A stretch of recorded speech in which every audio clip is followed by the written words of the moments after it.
The accusation came on a scorching August afternoon in 1878, when the dry earth cracked beneath Penelope Morgan's worn boots, and the sky stretched endlessly blue and merciless over Las Cruces, New Mexico territory. She stood in the town square, her dark hair plastered to her neck with sweat, while Mayor Thompson pointed his gnarled finger at her and declared to the assembled farmers that she had brought this curse upon them all. The crowd murmured their agreement, their faces hard with desperation and fear, their crops withering in fields that hadn't seen rain in 4 months. Penelope's hands trembled as she clutched her basket of wilted herbs, the only things that still grew in her small garden behind the boarding house where she worked. She had committed no crime except being different, except knowing the old remedies her grandmother had taught her, except living alone at 22 years old without a husband to vouch for her character. The whispers had started small, just after her arrival in Las Cruces 6 months prior, but they had grown like tumbleweeds in a windstorm once the drought had settled over the valley with its suffocating grip. "She practices dark arts, Mrs. Henderson declared, her voice shrill above the muttering crowd.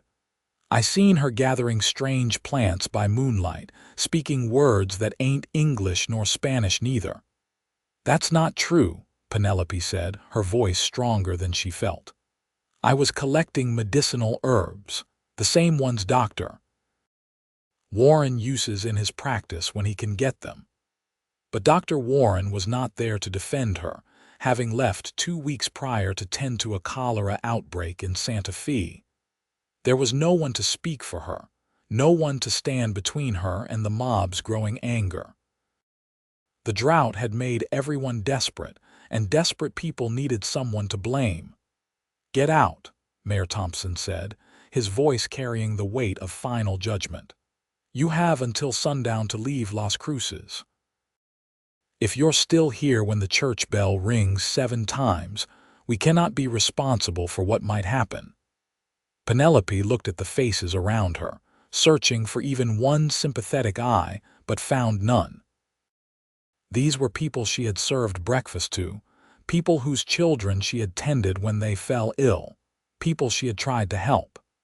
Now they looked at her as if she were a stranger, as if she were something to be feared and expelled.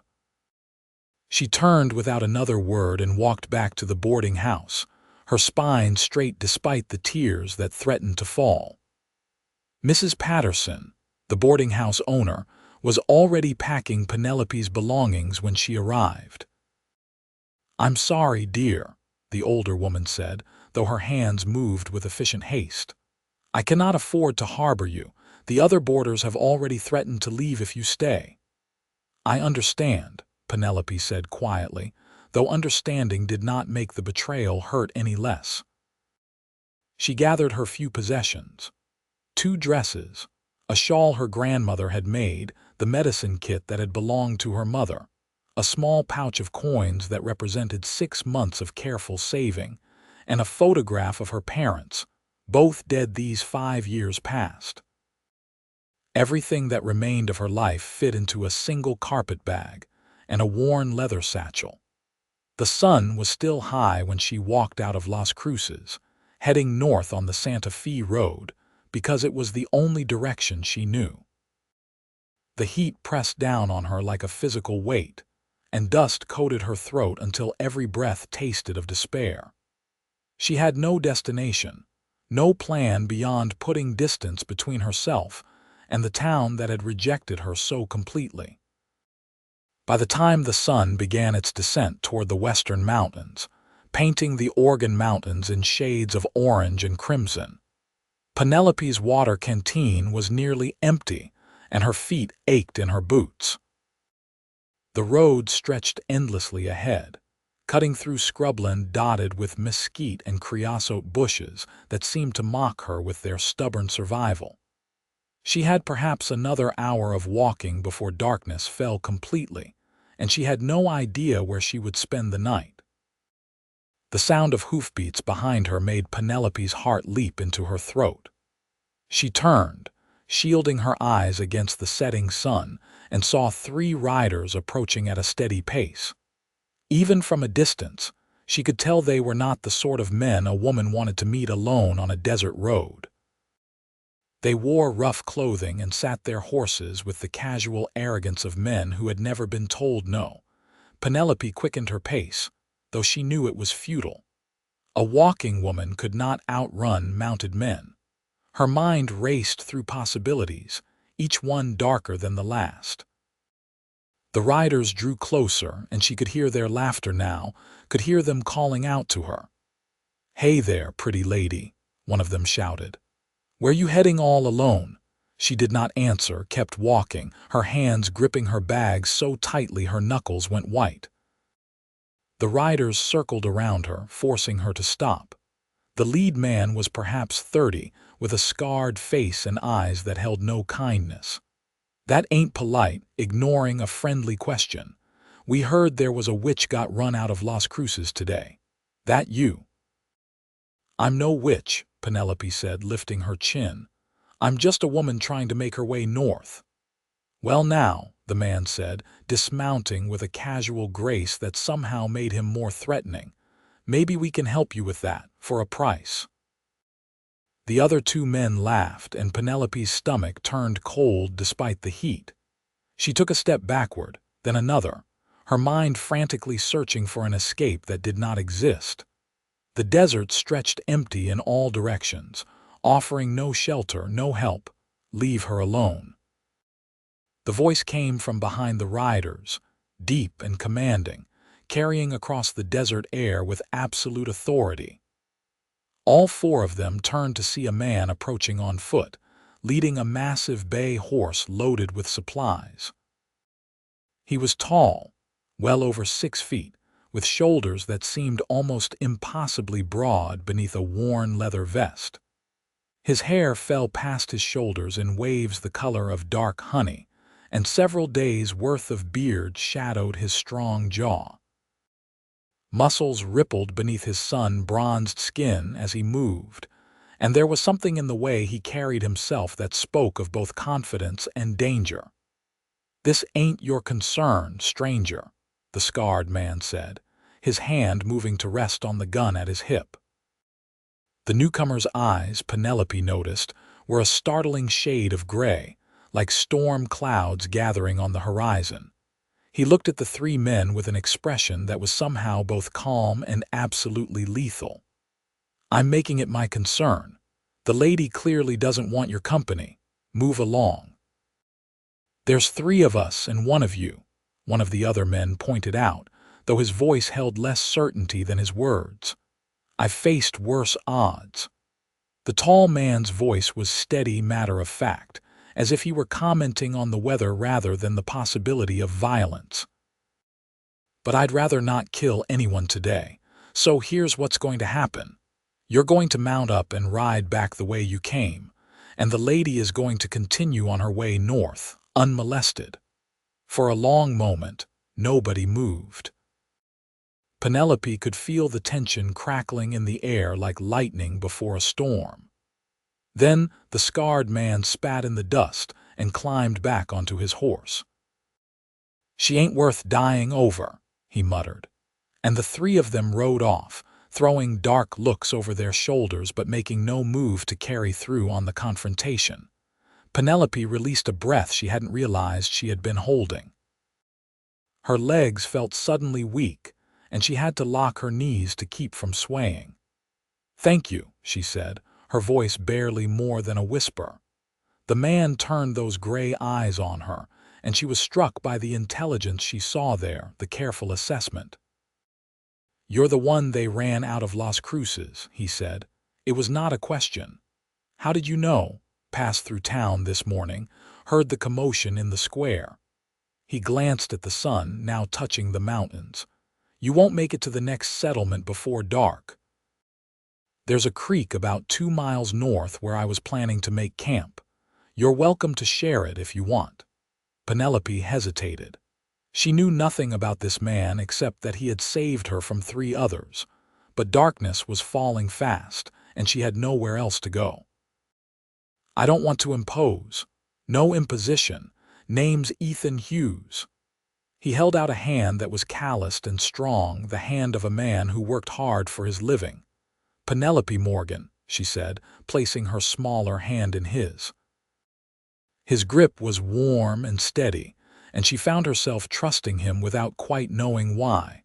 They walked in silence for a while, Ethan leading his horse while Penelope struggled to keep pace. He noticed her limping after about half a mile and stopped. "You can ride if you want. Shadow here won't mind." "I can manage," Penelope said, though her feet were screaming with every step. Ethan gave her a look that suggested he saw right through her pride. "Didn't say you couldn't manage, said you could ride if you wanted." He gestured to the horse. Shadows carried heavier loads up steeper mountains than you'd believe. A slip of a woman like you won't even slow him down. There was no mockery in his voice, just simple practicality. Penelope nodded, too tired to argue further. Ethan lifted her onto the horse as easily as if she weighed nothing at all, his hands careful and respectful. She settled into the saddle, her bags balanced in front of her, and felt immediate relief as her feet stopped bearing her weight. "Thank you," she said again. "You can stop thanking me," Ethan said, resuming his steady walk. "Just doing what any decent person would do. In my experience, decent people are rarer than you might think." He glanced up at her, something sad flickering in those gray eyes. "Can't argue with that." The creek, when they reached it, was little more than a trickle, a thin line of water that somehow persisted despite the drought. Ethan had clearly chosen this spot carefully. There were cottonwood trees that offered some shelter, and the ground showed signs of previous camps, a ring of stones for a fire already arranged. Ethan helped Penelope down from the horse, his hand steadying her when she stumbled on legs gone stiff from riding. He moved with efficient competence, unsaddling Shadow and rubbing the horse down before attending to his own needs. Penelope watched him work, noting the way his muscles flexed beneath his shirt, the careful attention he paid to his animal before himself. "You live in the mountains?" she asked, remembering how the men had called him a stranger. "Most of the time," Ethan said, gathering wood for a fire. "Spent the last 3 years trapping in the Sangre de Cristo range, coming down to trade my furs and restock supplies. Is it lonely, living up there by yourself?" He paused in his work, considering the question. "Sometimes, but it's peaceful too. No one blaming you for things you didn't do, no one looking at you like you're something less than human." Penelope felt those words strike home. "You heard what they said about me. Heard enough." Ethan struck a spark to tinder and began coaxing a small fire to life. "Heard them call you a witch, heard them blame you for the drought." He looked up at her, his expression serious. "But I also know that drought's been building for near a year now. Started last autumn, long before you came to Las Cruces. Seen it happening all through this territory, spreading like ripples in a pond. Ain't no person's fault, witch or otherwise. It's just weather, just the way things go sometimes." Tears sprang to Penelope's eyes at hearing someone finally speak sense, finally acknowledge that she was not responsible for forces far beyond any human control. They wouldn't listen. They needed someone to blame, and I was convenient. "People often choose convenience over truth," Ethan said quietly. "Especially when they're scared." He produced supplies from his packs with the ease of long practice, and soon had coffee brewing and bacon sizzling in a pan. The smell made Penelope's stomach growl loudly, reminding her that she had not eaten since early morning. Ethan glanced at her with a small smile. "When did you last have a proper meal?" "This morning. Mrs. Patterson made breakfast before she asked me to leave." Ethan shook his head and added more bacon to the pan, along with some beans from a tin. "You'll eat your fill tonight, then. Can't have you fainting from hunger on the trail." They ate in companionable silence, the fire crackling between them as darkness settled fully over the desert. The stars emerged in breathtaking profusion, more stars than Penelope had ever seen in her life, scattered across the black sky like diamonds on velvet. The temperature dropped rapidly once the sun disappeared, and she pulled her shawl tight around her shoulders. "Gets cold in the desert at night," Ethan observed, adding more wood to the fire. "Most folks don't expect it, thinking desert means hot all the time. But without clouds to hold the heat in, it just rises right up and disappears into all that space." "You know a lot about the land," Penelope said. "Have to survive up in the mountains. Understanding the land, respecting it, that's what keeps you alive when you're weeks from the nearest town." He poured more coffee for both of them, the tin cups hot in their hands. "What are your plans? Where are you heading?" Penelope stared into her coffee, watching the steam rise. "I don't know. I have a little money, enough for maybe a month if I'm careful. I thought perhaps Santa Fe, try to find work there, or maybe Albuquerque." "Those are rough towns for a woman alone," Ethan said carefully. "Especially a woman with a reputation following her, deserved or not. What choice do I have?" The words came out sharper than she intended, edged with frustration and fear. "I have to go somewhere. I have to work. I cannot simply disappear into the wilderness like you can." "No, I suppose you can't." Ethan was quiet for a moment, seeming to wrestle with something. "I have a cabin," he said finally. "Up in the mountains, about 3 days' ride north of here. It's rough living and isolated, but it's safe. You could stay there while you figure out what you want to do next, at least until this drought breaks and people's memories get shorter about who they blamed for it." Penelope looked at him across the fire, trying to read his intentions in the flickering light. "Why would you do that?" "You don't know me." "Because I know what it's like to be blamed for things that aren't your fault," Ethan said, his voice carrying an old pain. "Because I know what it's like to have nowhere to go and no one to turn to, and because it's the right thing to do. I cannot pay you." "Don't want payment, just offering shelter to someone who needs it." He met her eyes steadily. "But I'll understand if you don't trust me. You can head to Santa Fe in the morning if you'd rather.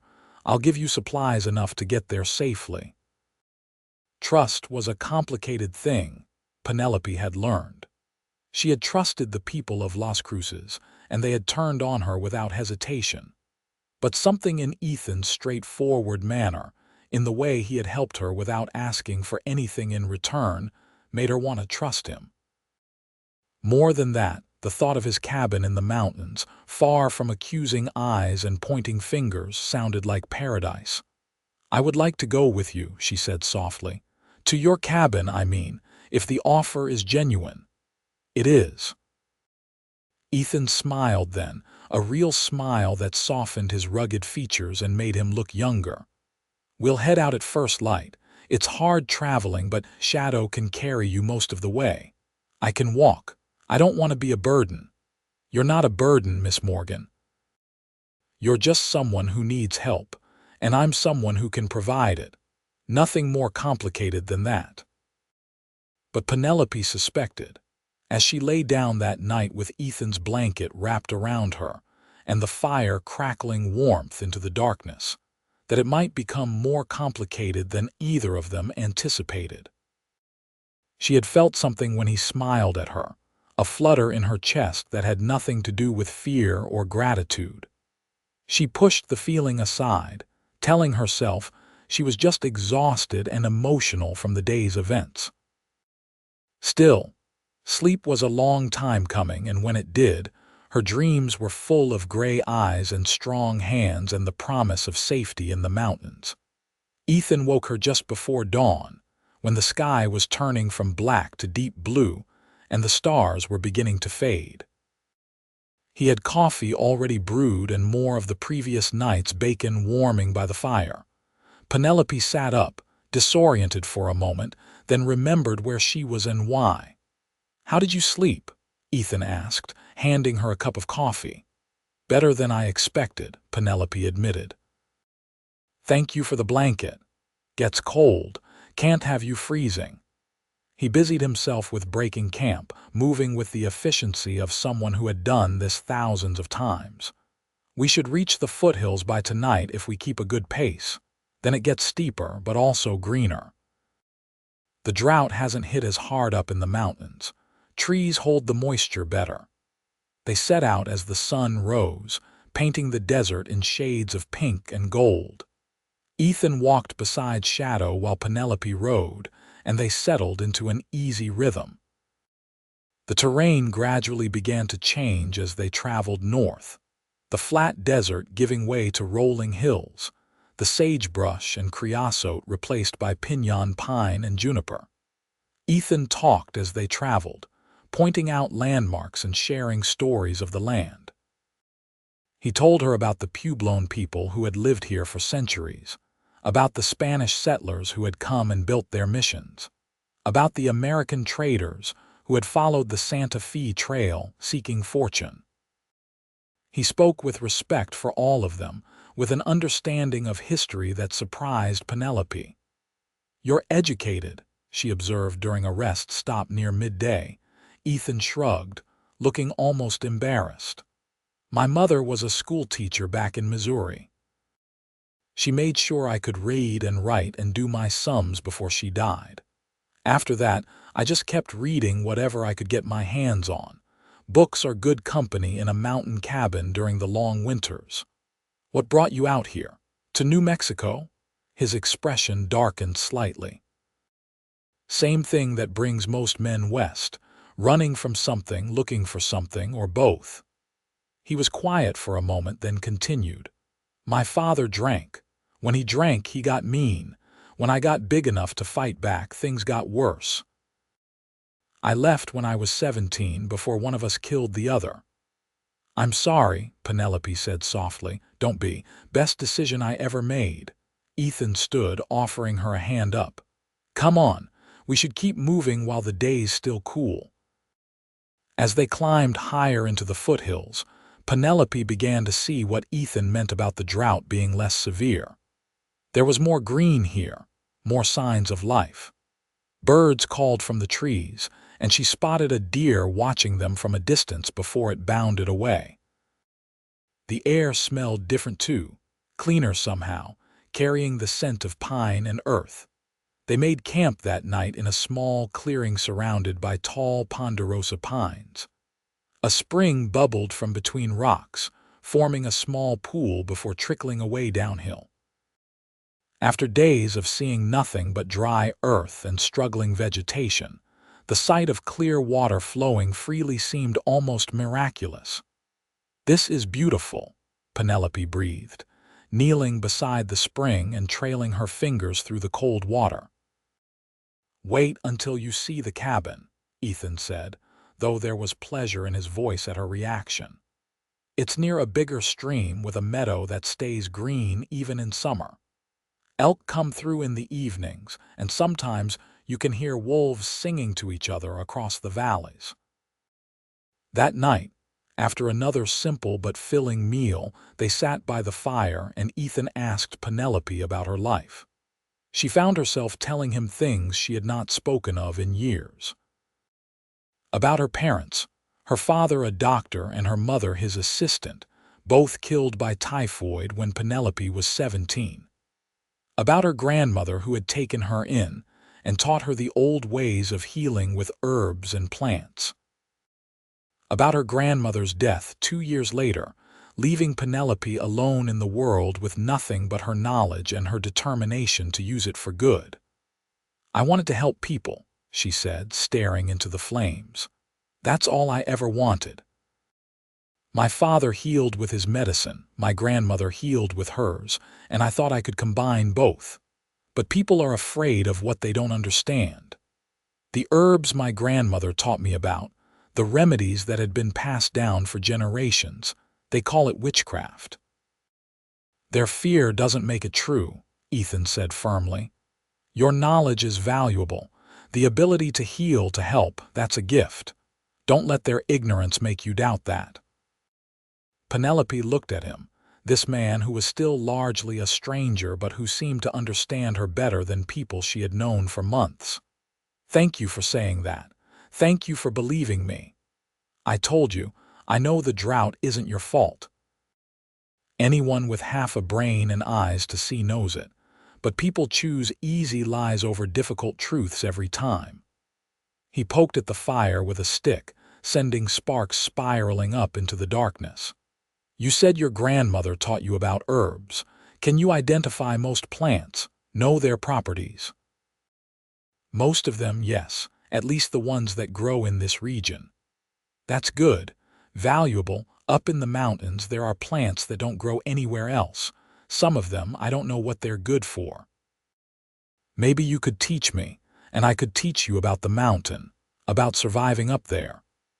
It was a generous offer, Penelope realized, and more than that, it was an offer of equal exchange.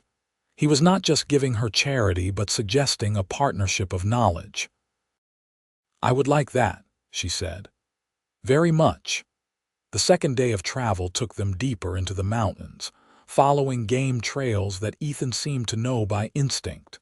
The path grew steeper and more challenging, and several times Ethan had to help guide Shadow over particularly difficult terrain. Penelope dismounted and walked for these sections, not wanting to make the horses' burden harder. By afternoon, they were high enough that Penelope could look back and see the desert spread out below them, a vast expanse of gold and brown stretching to the horizon. From this distance, it looked almost beautiful, the harsh reality of its heat and dryness softened by space and perspective. "We're almost to the cabin," Ethan said, pointing ahead to where the trees grew even thicker. "Just over that ridge and down into the next valley." They crested the ridge as the sun began its descent, and Penelope caught her first glimpse of Ethan's home. It sat in a wide meadow beside a stream that sparkled in the golden light, a sturdy log structure with a stone chimney and a covered porch. Mountains rose on all sides, their peaks still holding patches of snow despite the summer heat. Wildflowers dotted the meadow in splashes of purple and yellow, and the grass grew tall and green. "Oh," Penelope breathed. "Oh, Ethan, it's perfect." He smiled, clearly pleased by her reaction. "Took me the better part of a year to build it, working when I wasn't trapping or hunting. But I wanted it done right, wanted a place that would last." As they drew closer, Penelope could see the care that had gone into the cabin's construction.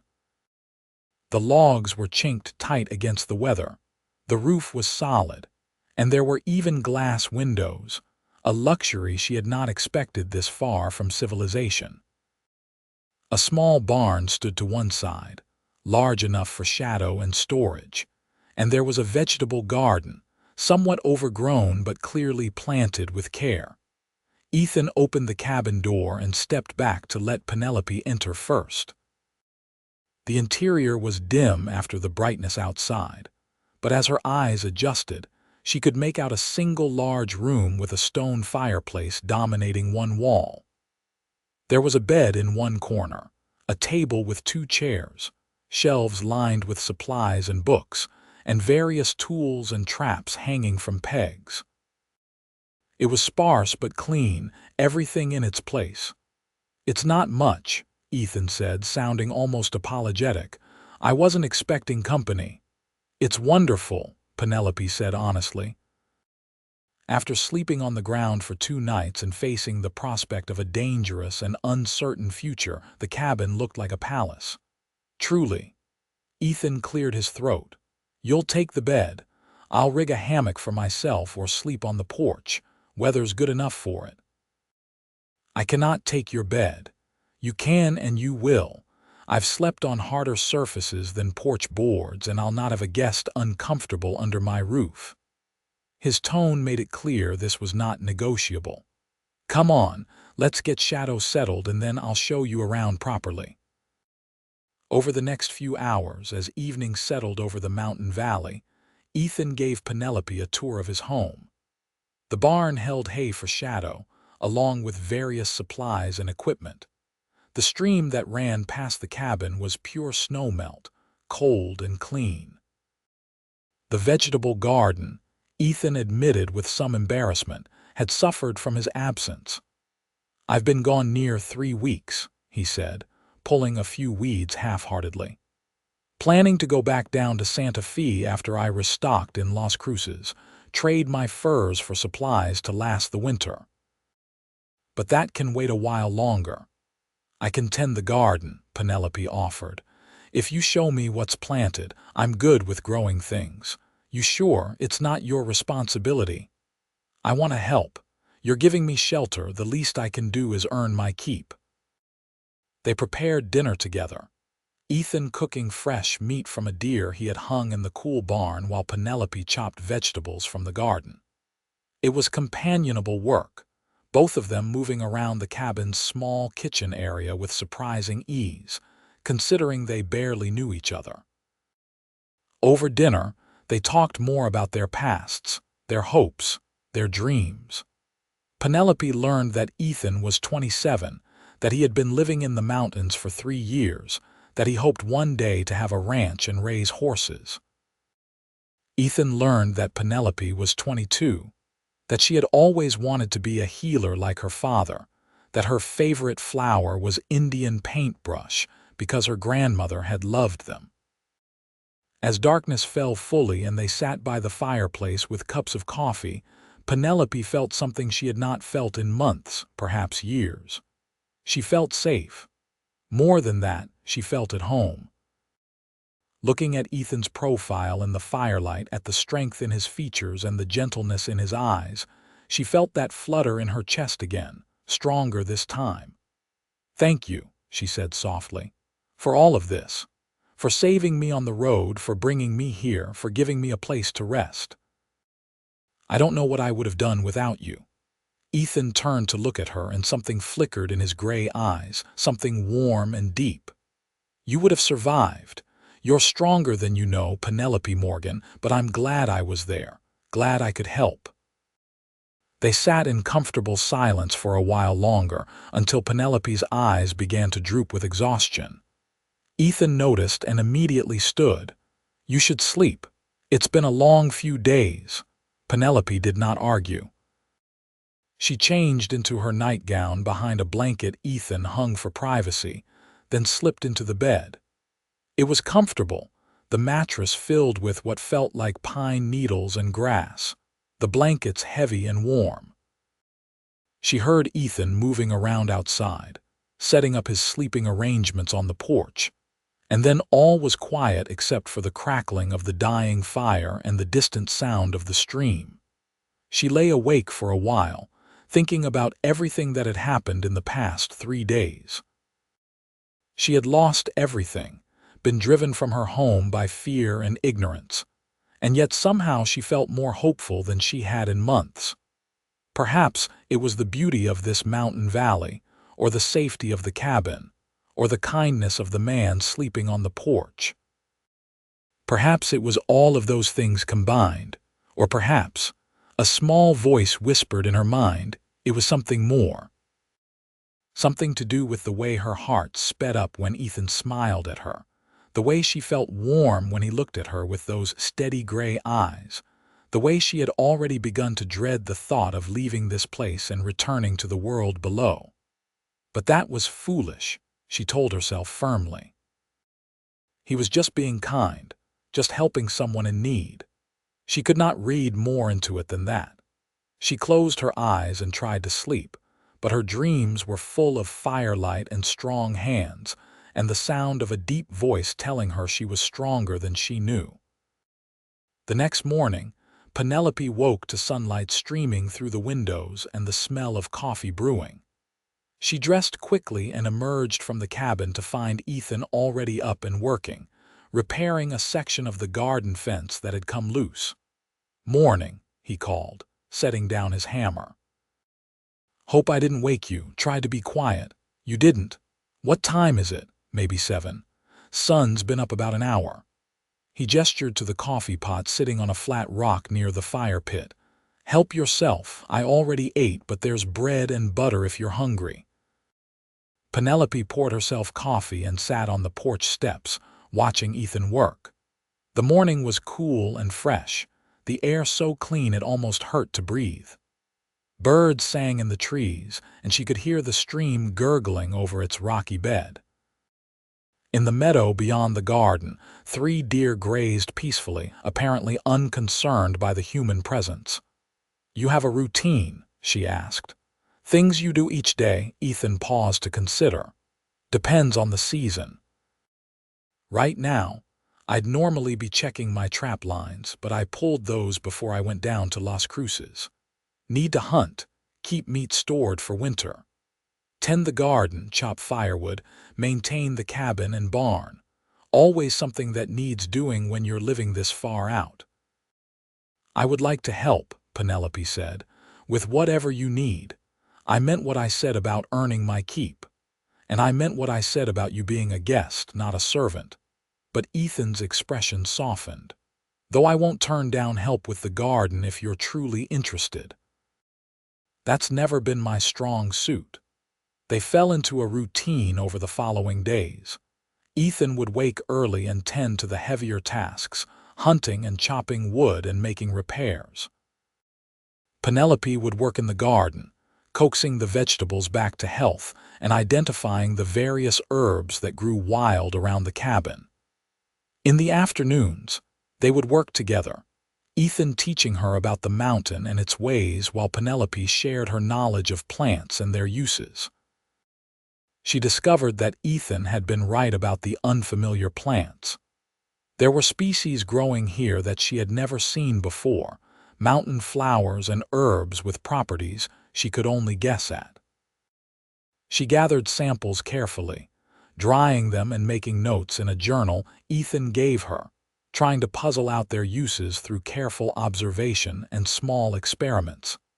Ethan, for his part, proved to be an excellent teacher. He showed her how to read the weather in the clouds and the wind, how to find her way by the stars and the sun, how to move quietly through the forest and recognize the signs of different animals. He taught her to fish in the stream and to identify which mushrooms were safe to eat and which would kill her. "The mountain can be harsh," he told her one afternoon as they sat beside the stream with their feet in the cold water, "but it's also fair. It doesn't judge you or blame you for things beyond your control. It just is what it is, and if you respect it and learn its ways, it will provide for you." "Is that why you stay here?" Penelope asked. "Because it's fair." Ethan was quiet for a moment, watching the water flow over the rocks. "Partly, but also because I like the solitude, like being accountable only to myself and the land. Down in the towns, there are too many people, too many expectations, too many ways to fail or be found wanting. Don't you get lonely, though?" He looked at her then, something unreadable in his expression. "I did," he said softly. "Before." Penelope felt heat rise to her cheeks and looked away, focusing on the water. The implication in his words was clear, and it made her heart race in a way that had nothing to do with exertion. She wanted to ask what he meant, wanted to know if he felt the same growing attraction she did, but fear held her tongue. Fear of being wrong, of ruining the comfortable friendship they had developed, of losing the safety she had found here. The days stretched into a week, then 2. Penelope's hands lost their softness and developed calluses from garden work.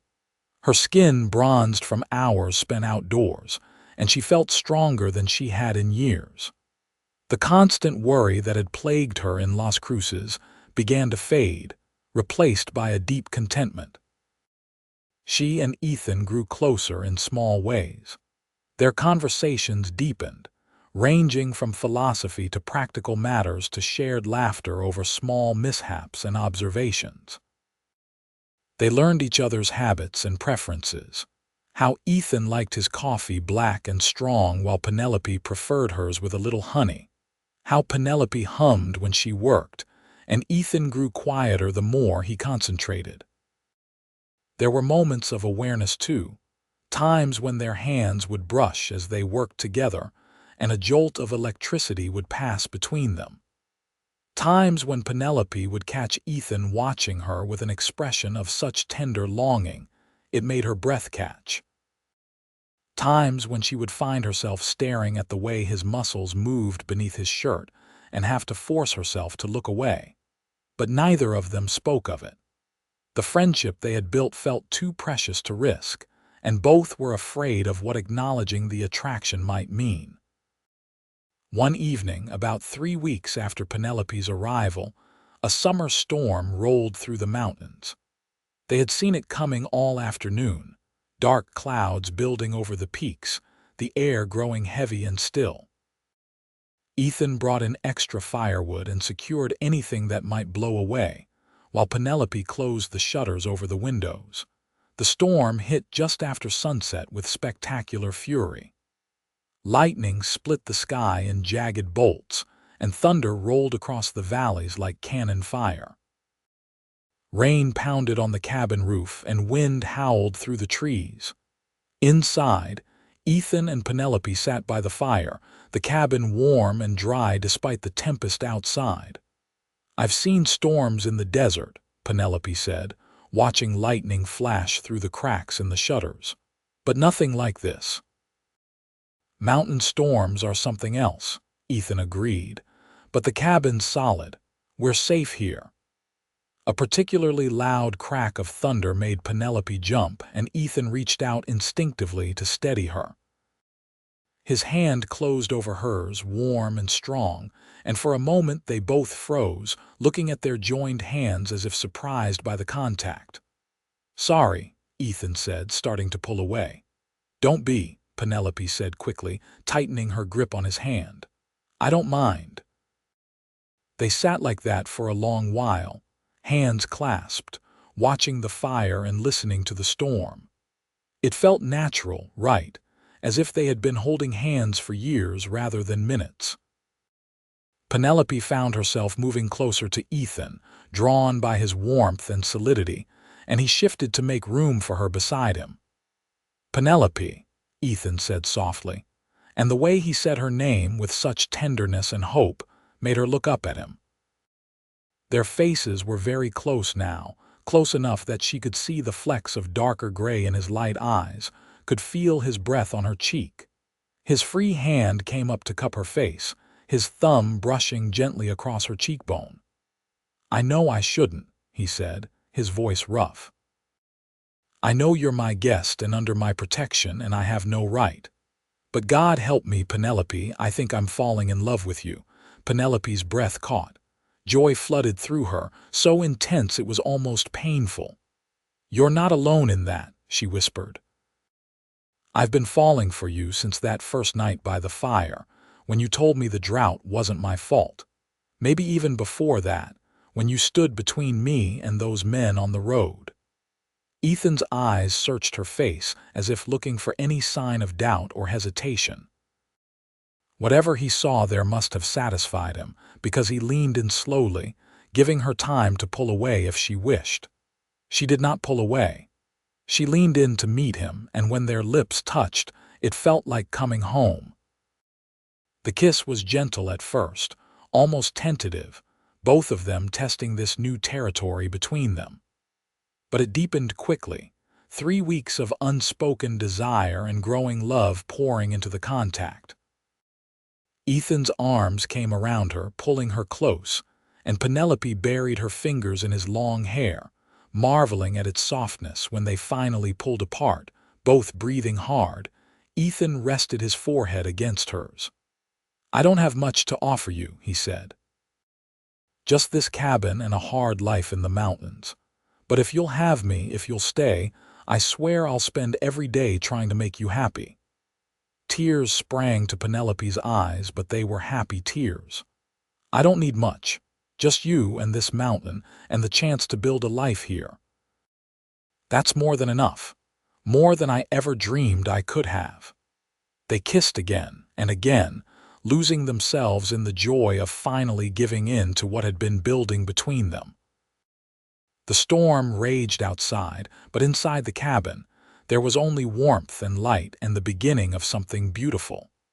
That night, Penelope did not sleep in the bed alone. Ethan joined her, though they did nothing more than hold each other and exchange soft kisses and whispered words of love. It felt right being in his arms, feeling the steady beat of his heart beneath her cheek, knowing that she was safe and loved and home at last.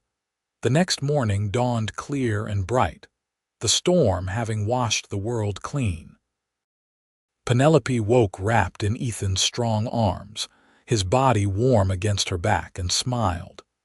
She could hear birds singing outside, celebrating the rain, and everything felt new and full of possibility. Ethan stirred behind her, his arms tightening around her waist.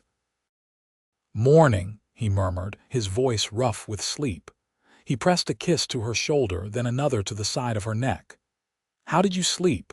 "Better than I have in years," Penelope said honestly, turning in his arms to face him. His hair was tousled and he had not yet shaved, and he looked absolutely perfect. "Thank you, for last night, for everything." "Nothing to thank me for, I'm the lucky one here." He kissed her softly, sweetly, then with visible reluctance pulled away. "As much as I'd like to stay in this bed with you all day, there's work to be done. The storm probably knocked down some branches, and I should check that the barn roof held." They rose and dressed, stealing glances and kisses between tasks. Everything felt different now, charged with new meaning. A casual touch as they passed each other became an excuse to stop and embrace. A shared smile across the cabin held promises of more kisses to come. Over breakfast, they talked seriously about the future. "I want you to stay," Ethan said, holding her hand across the table. "Not as a guest or someone earning their keep, but as my partner, my wife if you'll have me." Penelope felt her heart soar. "I want that too, more than anything, but is it too soon? We've only known each other a few weeks." "Time doesn't measure what matters," Ethan said firmly. "I know my heart, and I know you're the woman I want to spend my life with. But if you need more time to be certain, I can wait. I'll wait as long as you need." Penelope thought about it, about the careful, proper way she was supposed to conduct herself, about what society would say about a woman who agreed to marry a man she had known less than a month. But society had cast her out, had blamed her for things beyond her control, had been willing to see her come to harm. Society's rules had not protected her or valued her. Why should she follow them now? "I don't need more time," she said, squeezing his hand. "I know my heart too, and it's telling me that you're exactly where I'm supposed to be. So yes, Ethan Hughes, I'll marry you." The smile that spread across his face was like the sun coming out from behind clouds. He stood and pulled her up with him, lifting her and spinning her around the cabin while she laughed with pure joy. When he set her down, he kissed her again, deep and thorough and full of promise. "There's a circuit preacher who comes through these mountains," Ethan said when they finally pulled apart. "Stops at the mining camp about a day's ride from here, usually in late summer or early fall. We could go there, have him marry us proper." "How soon?" "He was due to come through in September. That's only a couple weeks away now." 2 weeks felt like an eternity, but Penelope nodded. "I can wait 2 weeks. Barely."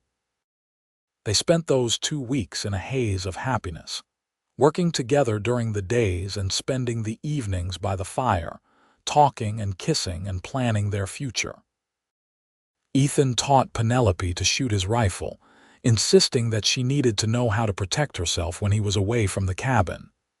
She proved a quick study, her hand steady and her eye good. Penelope, in turn, showed Ethan all she had learned about the mountain plants. Together, they made a detailed record of what she had discovered, creating a reference guide that combined her healing knowledge with his understanding of the land. It was satisfying work, bringing together their different skills into something greater than either could have created alone. At night, they would lie together in the bed they now shared, wrapped in each other's arms, and talk about their dreams. Ethan wanted to expand the cabin, add another room for children when they came. Penelope wanted to plant a proper herb garden, create a space where she could dry and store her medicines. They wanted to get more animals, maybe a milk cow and some chickens, make the homestead more self-sufficient. "You think you'll miss town life?" Ethan asked one night. The company of other people, the conveniences. Penelope thought about Las Cruces, about the suspicious looks and whispered accusations, about the loneliness she had felt even when surrounded by people. "No," she said firmly. "I don't miss it at all. This is enough for me. You are enough for me." "We could go down once or twice a year," Ethan offered. "Trade furs for supplies, maybe visit Santa Fe or Albuquerque if you wanted. You wouldn't have to be completely cut off. I'd like that. Not often, but sometimes, to see how the rest of the world is faring." She snuggled closer to him. "But this mountain will always be home.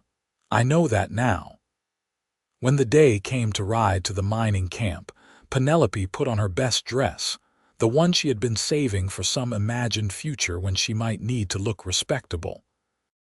It was blue cotton, simple but well made, and Ethan's eyes lit up when he saw her in it. "You look beautiful," he said, his voice full of awe. "You clean up pretty well yourself," Penelope replied with a smile.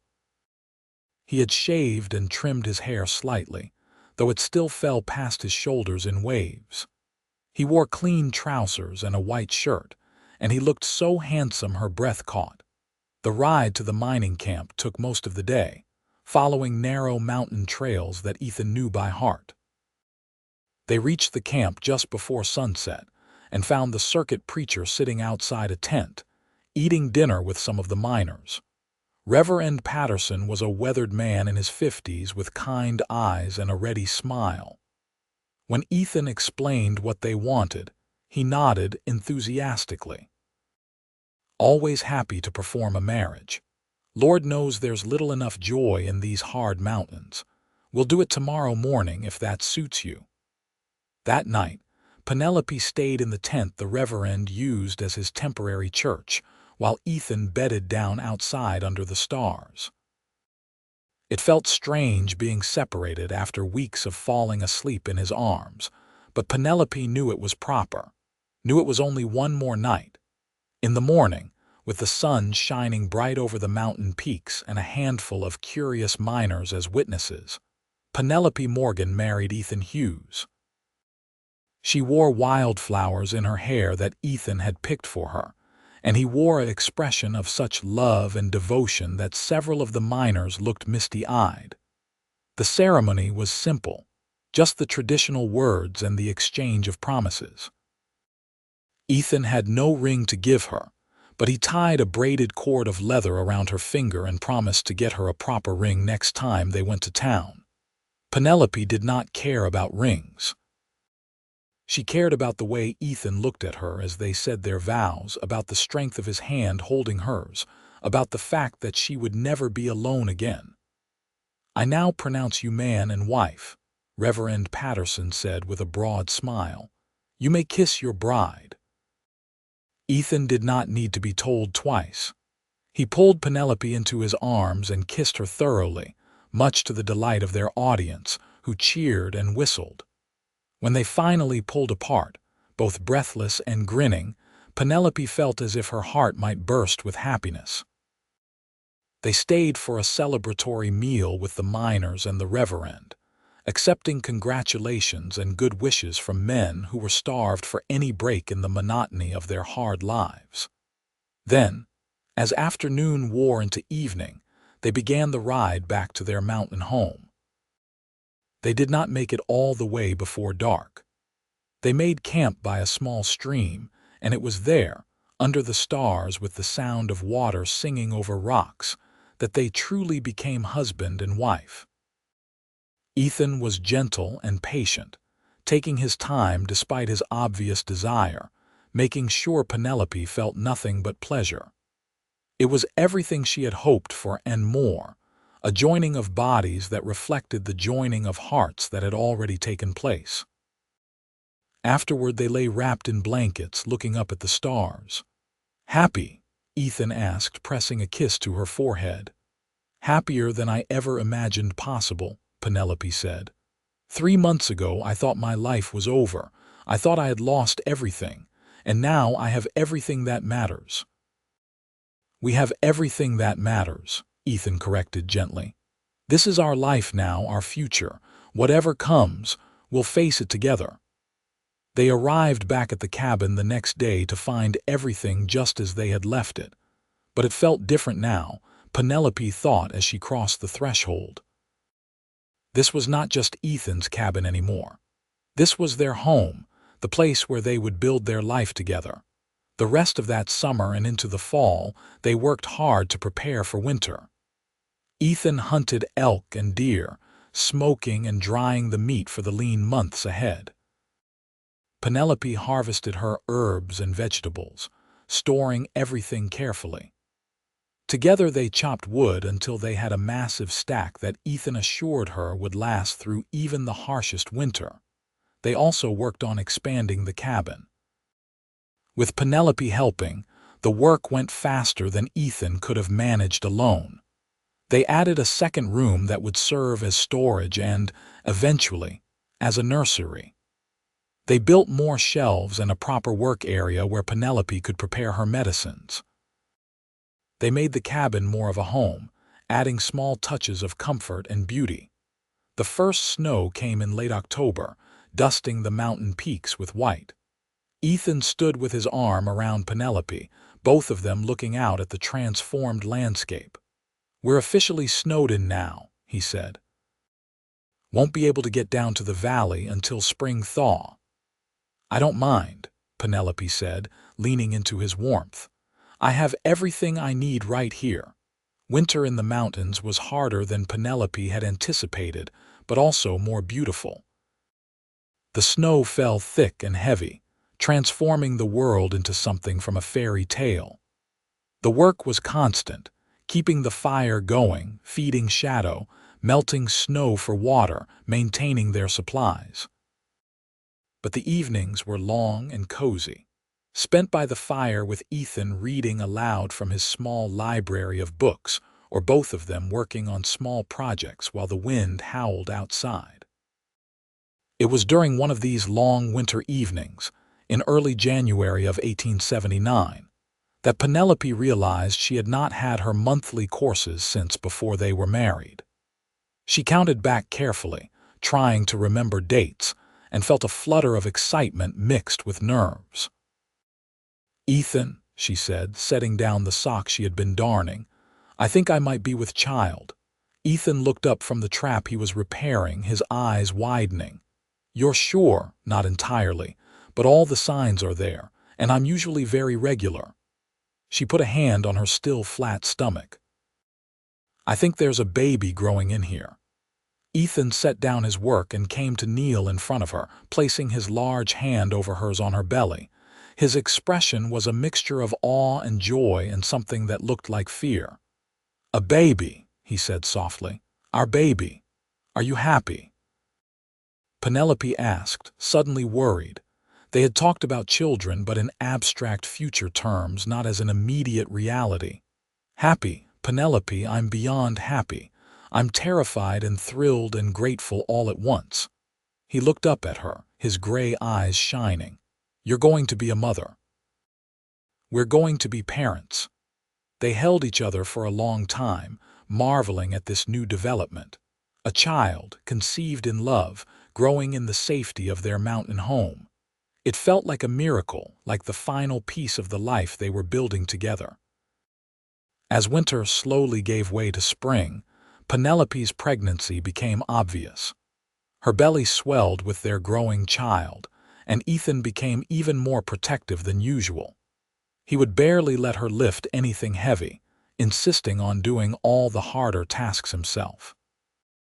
Penelope found it both endearing and occasionally frustrating, but she knew it came from love and concern. In late February, during a break in the weather, they had an unexpected visitor. Ethan had gone out to check the trap lines he had reset, and Penelope was working inside the cabin when she heard a horse approaching. She looked out the window to see a man she did not recognize riding up to the cabin. She reached for the rifle Ethan had taught her to use, not pointing it at the stranger but making sure it was visible in her hands as she opened the door. "Can I help you?" The man held up his hands in a gesture of peace. He was older, perhaps 60, with a weathered face and kind eyes. "Sorry to startle you, madam. Name's John Sullivan. I run the trading post in Red River, about 2 days north of here. I heard there was a mountain man with medical knowledge living in these parts, and I was hoping to find him. We've got sickness in town, and our doctor passed last fall. We're desperate for help." Penelope felt her healer's instincts stir. "What kind of sickness?" "Fever, cough, some folks having trouble breathing. Started about 2 weeks ago, spreading through the town like wildfire." Sullivan looked at her belly, which was obvious even under her heavy shawl. "I hate to ask, especially seeing your condition, but we're at our wits' end. Already lost 3 people, including a child." "I'm not a doctor," Penelope said carefully, "but I know herbs and healing. My husband is the one with more experience, though. Any help would be a blessing, madam." At that moment, Ethan emerged from the tree line and his posture changed immediately when he saw the stranger near his wife. He approached quickly, his hand on the knife at his belt. "What's going on?" Penelope explained the situation while Sullivan repeated his plea. Ethan's face grew troubled. "I'm not a doctor either. I know some field medicine, how to set bones and stitch wounds, but sickness is different." "I can help," Penelope said. "From the symptoms, it sounds like it might be pneumonia or possibly influenza.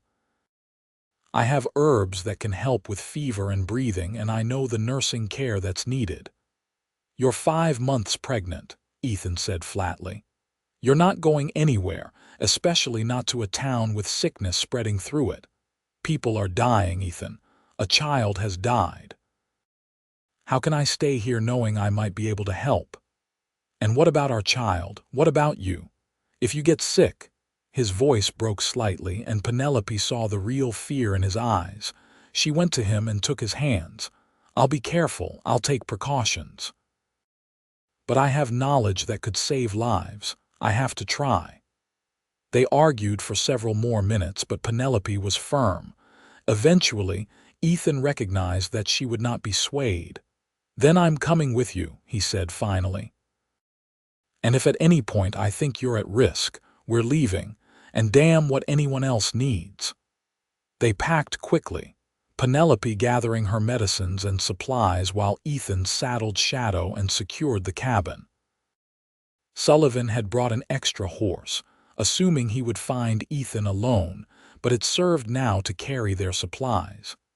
They set out within the hour, racing against time and sickness. The ride to Red River was hard, made harder by Penelope's condition. Ethan watched her constantly, ready to stop if she showed any sign of distress. But Penelope pushed through, driven by the knowledge that people were suffering and she might be able to help. They reached Red River just after dark on the second day. The town was small, maybe 50 buildings clustered along a creek swollen with snowmelt. Many of the houses had black wreaths on their doors, signs of recent death. The air felt heavy with fear and grief. Sullivan led them to his trading post, where several of the sick had been gathered. The sight and smell that greeted them was grim. Men, women, and children lay on cots and blankets, coughing and feverish, tended by exhausted family members who looked as if they might collapse themselves. Penelope immediately went into healer mode, examining patients and asking questions. Ethan stayed close to her, ready to help but also clearly uncomfortable with the risk she was taking. As the night wore on and Penelope worked tirelessly, mixing teas and poultices, instructing caregivers on how to keep patients hydrated and comfortable, Ethan found his fear warring with pride. This was what she was meant to do, he realized. She was brilliant at this, confident and compassionate and skilled. Over the next week, Penelope worked almost around the clock. Ethan helped where he could and made sure she ate and rested, but mostly he watched in awe as she saved life after life. The herbs she used to bring down fevers, the steam inhalations she created to ease breathing, the careful monitoring to catch complications before they became fatal, all of it worked. The tide of sickness began to turn. By the end of the second week, only 2 new cases had emerged, and most of the original patients were recovering. The town's gratitude was overwhelming.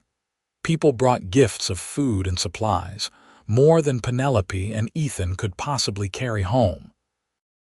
Sullivan refused to take payment for the supplies they had used from his store. "You saved this town," he said simply. "That's worth more than any amount of money." One evening, as they prepared to leave the next morning, the town held a gathering in their honor. The mayor, a woman named Martha Chen who had herself recovered from the illness, stood to speak. "We owe these 2 people our lives," she said, gesturing to Penelope and Ethan. "Mrs. Hughes came here despite being with child, risking her own health to save ours. She asked for nothing in return, just the chance to help. I want everyone to remember that kindness, that selflessness, and I want to make sure word spreads about what she did here." Penelope felt tears spring to her eyes. After being blamed and driven out of Las Cruces for bringing misfortune, being praised and thanked felt almost overwhelming. Ethan squeezed her hand, his own eyes suspiciously bright. They left Red River the next morning laden with gifts and gratitude. The ride home was slower than the ride out, both of them exhausted from the intensity of the past 2 weeks. But there was satisfaction too, the knowledge that they had made a real difference. "I'm sorry I argued against you coming," Ethan said as they made camp the first night. "You were right. You had to help." "I'm sorry I scared you," Penelope replied. "I know you were just trying to protect me and the baby. And I'm proud of you, so damn proud. You were amazing, Penelope. You saved that whole town practically single-handed." She smiled, leaning against his shoulder. "Not single-handed. You were there every step of the way, helping me, supporting me. We did it together." They arrived back at their cabin in early March to find it exactly as they had left it, the fire long since burned out but everything else intact. Spring was beginning to show itself in the valley, with the first green shoots pushing through the melting snow and the stream running high with runoff. Life settled back into its rhythm, though Penelope was now forced to slow down as her pregnancy advanced. Ethan took over most of the physical work, and Penelope focused on lighter tasks, sewing baby clothes and preparing their new room for the child that would arrive in summer. In late July, on a hot afternoon when thunderheads were building over the peaks, Penelope went into labor. Ethan, who had faced down bears and mountain lions without flinching, turned pale and seemed on the verge of panic. Penelope, despite the pain of contractions, found herself having to calm him. "I know what to do," she assured him. "I've helped deliver babies before. You just need to follow my instructions and stay calm." "Stay calm," Ethan repeated, though he looked anything but. "Right, I can do that." The labor was long and hard, lasting through the night and into the next morning. Ethan never left her side, holding her hand, supporting her through each contraction, following her instructions even when his own fear threatened to overwhelm him. And when the baby finally emerged, letting out a healthy wail that echoed through the cabin, they both wept with relief and joy. "A boy," Penelope said, cradling the tiny, perfect infant to her chest. "We have a son." Ethan looked at his child with an expression of such profound love and wonder that Penelope felt her heart overflow. "He's perfect," Ethan whispered, carefully touching one tiny hand. "You're perfect." "Thank you, Penelope. Thank you for this gift." They named him Samuel, after Penelope's father, and from the moment of his birth, he became the center of their world. Ethan proved to be a devoted father, patient and gentle with the baby despite his size and strength. Penelope watched him holding their son, singing to him in a deep, rumbling voice, and fell in love with him all over again. The summer passed in a haze of new parenthood, learning to navigate the demands of a newborn while still maintaining their homestead. It was exhausting but also deeply fulfilling. Watching Samuel grow and change, seeing features that were a blend of both parents emerge, felt like witnessing a miracle every day. In September, they had another visitor. This time it was Reverend Patterson making his annual rounds. He was delighted to see them married and thrilled to meet baby Samuel. "I've been hearing stories about you too," he said over dinner. "About how you saved Red River from the sickness. Word has spread through all these mountains." "We just did what anyone would do," Penelope said, uncomfortable with the praise. "That's where you're wrong," the Reverend said gently. "Most people wouldn't risk themselves for strangers. Most people look out for their own and let the rest fend for themselves. What you did was remarkable." He stayed for 2 days, and during that time, more visitors arrived. People from a mining camp to the east, a family of homesteaders from a valley to the north, even a Jicarilla Apache man who spoke halting English and brought furs to trade. All of them had heard about the healing woman in the mountains and the man who protected her. "We have a problem," Ethan said after the visitors had left. "People know we're here now. Word is spreading. We're going to have more people coming seeking help." "Is that a bad thing?" Penelope asked. Ethan considered. "I don't know. I came to these mountains for solitude, for peace. But I also can't turn away people who need help, and I know you can't either." They talked late into the night, trying to figure out how to balance their desire for a quiet life with the growing demand for Penelope's skills. In the end, they decided to set up a system. A few times a year, word would spread that Penelope was available to help with medical issues. People could come to a designated meeting place, and she would see them there. In exchange, they would trade goods or services, helping to support the growing family. It was not perfect, but it was a compromise that allowed them to help others without completely sacrificing their privacy. Over the next few years, it worked well. Penelope became known throughout the region as a skilled healer, and Ethan as the mountain man who protected her.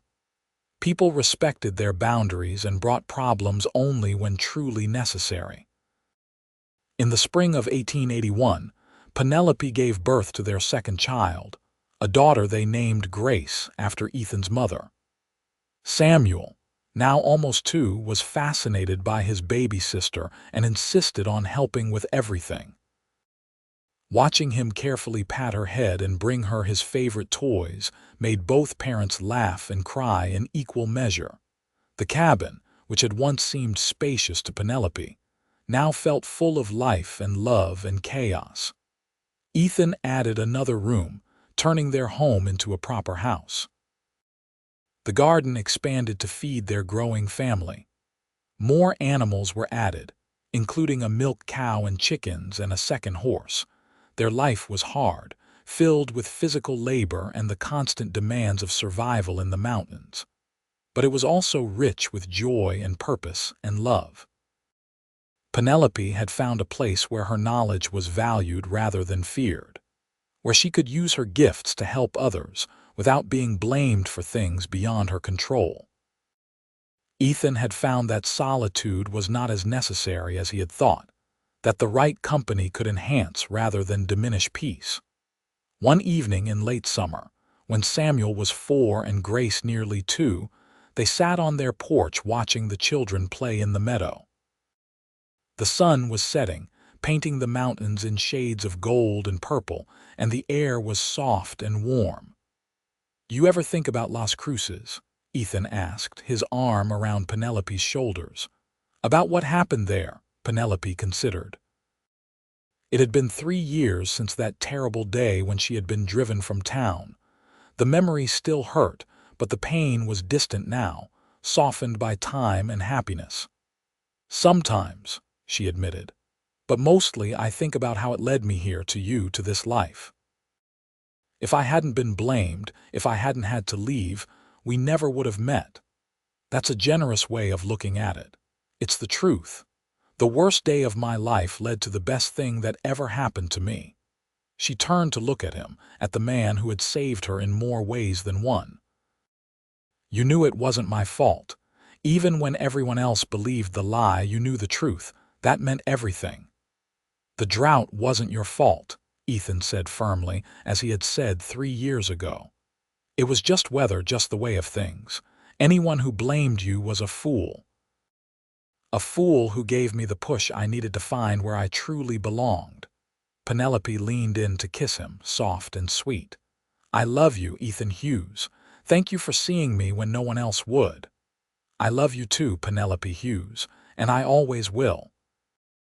They sat in comfortable silence, watching their children play and the sun paint the sky. The drought that had driven Penelope from Las Cruces had finally broken the previous year, but up here in the mountains, it seemed like another lifetime. This was their life now, their home, their happiness. And it was more than either of them had ever dreamed possible. In the years that followed, the Hughes family continued to grow and thrive. A third child arrived in 1883, a boy they named Thomas, and a fourth in 1886, another girl they called Emily. The house expanded again to accommodate them all, sprawling across the meadow but still somehow feeling cozy and full of love. Penelope's reputation as a healer spread far beyond the mountains. People would travel for days to seek her help, and she rarely turned anyone away. She taught her children her knowledge, passing down the remedies her grandmother had taught her along with everything she had learned from her own experience. Samuel, especially, showed a gift for healing, his hands gentle and his understanding deep. Ethan taught all the children the ways of the mountain, how to track and hunt and survive. But he also taught them kindness and fairness, the importance of judging people by their actions rather than rumors. He told them about how their mother had been blamed for something that was not her fault, how prejudice and fear could make good people do terrible things. But your mother never let it make her bitter, he would say. She kept her gift and used it to help others, even when others had hurt her. That's real strength, real courage. When Samuel was 18 and considering his future, he came to his parents with a question. I want to be a doctor, he said.